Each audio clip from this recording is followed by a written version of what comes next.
I don't know if you've seen this guy's channel, Professor Zhang.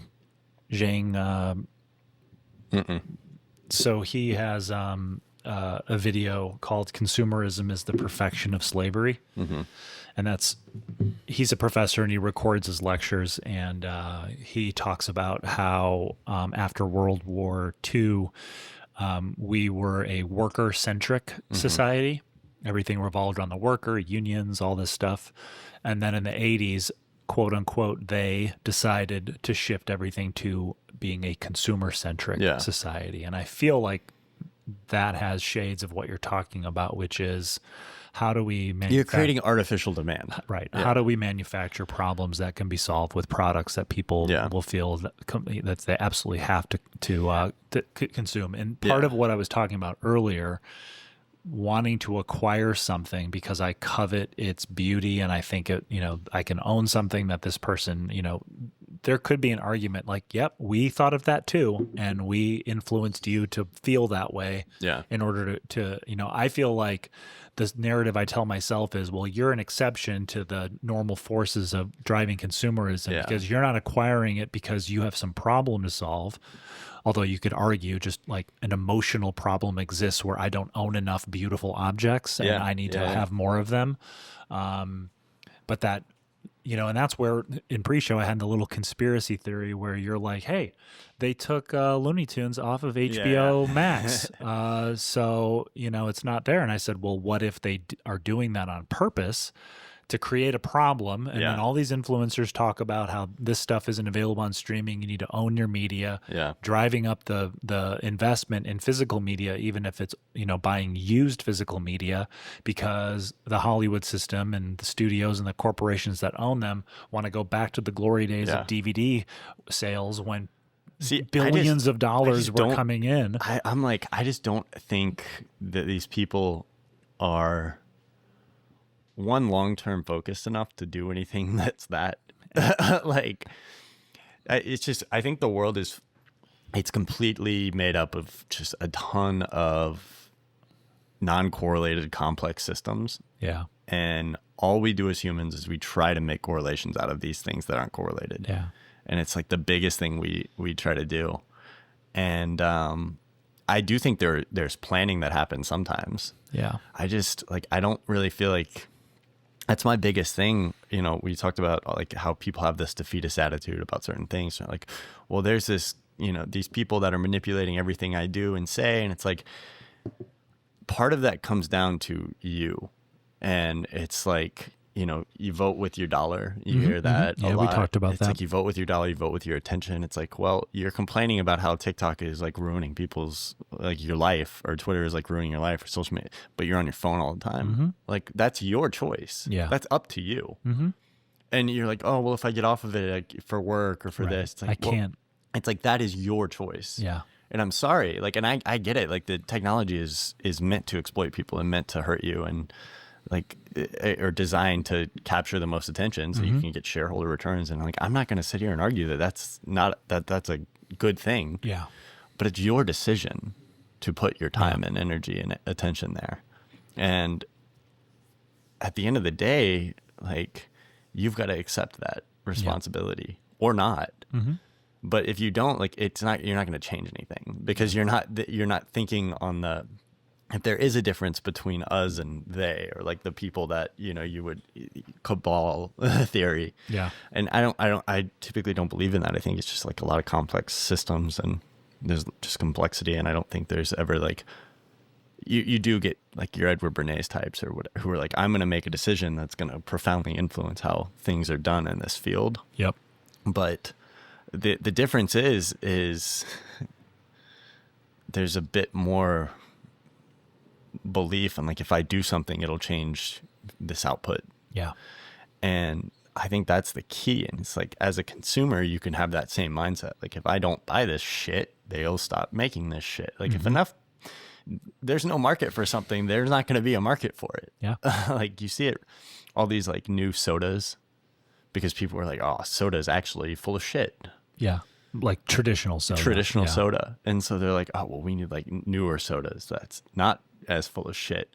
Why? Because nobody was buying the old shit. And if we make the market responds. And if we make that soda full of all the new good shit, we can charge $2 a can. Yeah. Dude, this soda is freaking expensive. Yep. Yeah, like the poppies or the and they're delicious. Yeah, and people I love them. But and I'm not spending $2 a piece on it. Like that's kind of how, and our system is slow, and it's not very effective. But you know what? Like that's good and bad. Yeah. And we talked about earlier. You know, do they start making new products because all of these vintage products are, you know? Well, and for us, we like to think though it's because of the quality, but a lot of times it's just for the clout or the social currency that comes from it. So, and there's certainly an element of that in all of it. And I post what I'm doing on social media. This is the record I'm listening to. This is the Laserdisc player I got. Here's my weekend haul.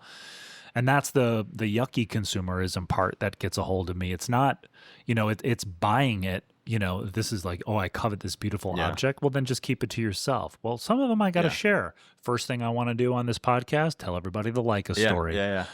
Because Leica has cachet. What does that mean about me? All this stuff. So that's that sort of nasty dark side of consumerism. Yeah.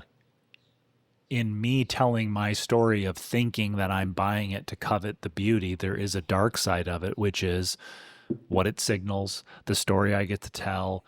I know when I post this to Instagram, people are going to be like, "Oh, you found a Leica, like amazing, like Grail, all this stuff." This is related, but I kept thinking while you're talking about like, phones and all that stuff. Christopher Nolan releases a new movie. What's the first thing everybody wants to talk about when they have him on the talk show or doing the thing? So you don't use a cell phone. Is that real? He doesn't. Yeah. And that's like one of the... Does he just not have a cell phone at all? No cell. I mean, if he does, it's a flip phone. So Werner Herzog doesn't I don't have even a cell think he has a phone flip phone. I don't think he even has a flip phone. I think Nolan's full landline. That would be the way to go. If I could get away with that. I know, right? Like there is something about that, and there's no doubt Nolan buys stuff. I'm sure he has... Yeah. He has devices. I do think it's the responsibility of the artist. Like anybody listening to the show calls themselves and that is so gross. Like, if you call yourself an artist, it's like, are you really an artist, or are you just trying to benefit off of the cultural cachet of it? But if that's what you strive to be, or if like you have some inclination that that's kind of what you're going for, it's your job to kind of insulate yourself from like you shouldn't be getting caught up in cultural waves. Yeah. And see, then there's a side of me that even argues against that. Like, a lot of art is influenced by the moment and by the zeitgeist. Yeah. So, I don't take this as a declarative statement, but it's just my gut tells me like there is some insulation that needs to happen. And I'm not a huge Nolan fan, but I respect that a lot. Yeah. I know Herzog doesn't have a phone either for the same reason. He was Bill kind Murray. of... He has a phone, but he's not texting. I mean, yeah. And I think there's something to that. And I mean, it's not like you're better if you don't have a phone, or if you I don't use social media. And you're starting to see people start to use it that way.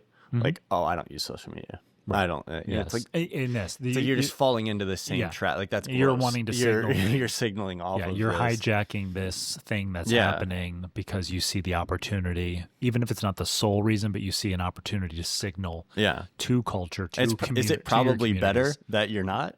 Yeah, potentially. That you're not using it. Like maybe you're getting a little bit of benefit. But if you're not using it in order to do this kind of cringe thing, like that's And again, I think there are cringe elements of everything we do. Me telling the story of the Leica is fun. It is exciting. People like the thing. You are interested in the camera and whether it works or whatever. But then there is an undercurrent of, I know it's interesting to tell this story, and there may be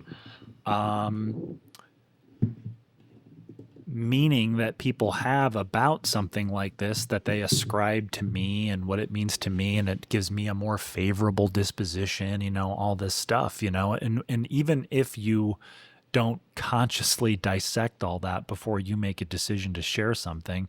Your subconscious has been working on it since the moment this picture was in the estate sale listing. Consciously and subconsciously, things are happening that are processing all the good stuff you can do with it and the cringe stuff that you're you building can do a narrative with it. around it, right? Yeah. You're building like, oh man, this is going to make me this. And what value does this have? I can use it for this. Numerous ways. And like secretly also you're like, I'm going to get a little dopamine hit off of this. Dopamine hit, yep. But then you're like, I can mine it for dopamine in this way. Like I think kind of that's what it comes down to. It's just like mining it for dopamine in different ways. Right. And who's to even say that that's a bad thing? I just think it's like, calm down, maybe. Like certain things need to just like, they need the air to process. It had been a golden afternoon, and I remember having the familiar conviction that life was beginning over again with the summer.